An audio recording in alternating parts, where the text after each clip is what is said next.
కొంతకాలమే. తెలుసా? కొంతకాలం దానికోసం నీ శరీరం అంతా లోకంలో ఉండేసుకుని నీ దేహాన్ని పాడు చేసుకుంటే యుగ యుగములు కలిగిన దేవుని పరలోక పట్టణంలో నువ్వు ఎలా ఉండగలవు తల్లి? అది రాయబడిన మాట. ప్రభువుని ప్రియమైన సంగమా, ఒకటి నా శ్రమ తెలిసే ఉన్నది. తర్వాత నన్ను జ్ఞాపకం చేసుకుని నన్ను అడుగుతున్న ఎప్పుడైనా ప్రభు నా కలిగిన సమస్య దర్శించండి. ఇప్పుడు అడిగారా? దర్శించు ప్రభువా, నన్ను బలపరుచు ప్రభువా, నీ దర్శనం నాకు వచ్చును గాక, నా శ్రమ పోవును గాక, నా బాధ పోవును గాక.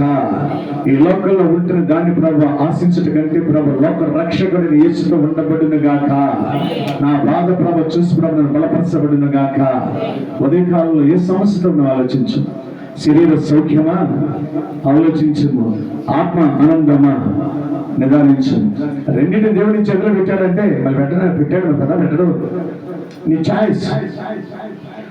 శరీరమైన లోకంలో జీవించి ఆనందాన్ని కోరుకుంటే దేవుని ఇచ్చిన కోల్పోతావు.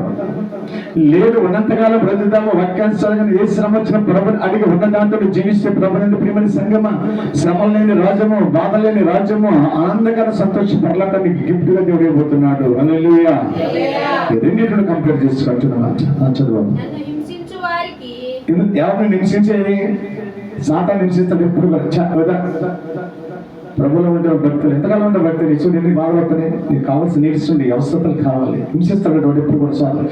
ఎప్పుడైతే ప్రభుత్వం ఉంటున్నావు ఆడు ఎంత నేను లోకంలో లాగుతూ అర్థం చేసుకోవాలా. అప్పుడు వాడు నన్ను శోధిస్తున్నాడు, వాడు చెరలో పడకుండా ఏంటంటే యేసు యొక్క చేతిలో పడబడును గాక. వచ్చాది అంట ప్రభుత్వం గురించి కష్టము, స్వేచ్ఛ ఉండదు, ఆడు హింసిస్తున్నాడు, బాధ పెడుతున్నాడు, లాగుతున్నాడు, లోకంలో ఉన్నాడు. వాడు స్వప్రయోజనం కోసం వాడుకుంటాడే తప్ప, వాడు స్వేచ్ఛ కోసం వాడుకుంటాడే తప్ప నీ స్వేచ్ఛను కోరుకునేవాడు కాదు. హల్లెలూయా. అది ఆలోచించండి. వాడు స్వేచ్ఛ కోసం వాడుకుని అప్పుడు పడేస్తే నీ ఆత్మకు స్వేచ్ఛ స్వతంత్రం లేనప్పుడు ఏమైపోతావు? వాడు నరకానికి వెళ్తాడు, నువ్వు నరకానికి వెళ్తావు. హల్లెలూయా. అక్కడ కలుసుకుంటావంట. ఏడుస్తూ కలుసుకుంటాం. రోజు చేసి ఒకరోజా తల బాదుకుంటాం, రొమ్ము కొట్టుకుంటాం, కేకలు వేస్తాం. తట్టుకోలేవు.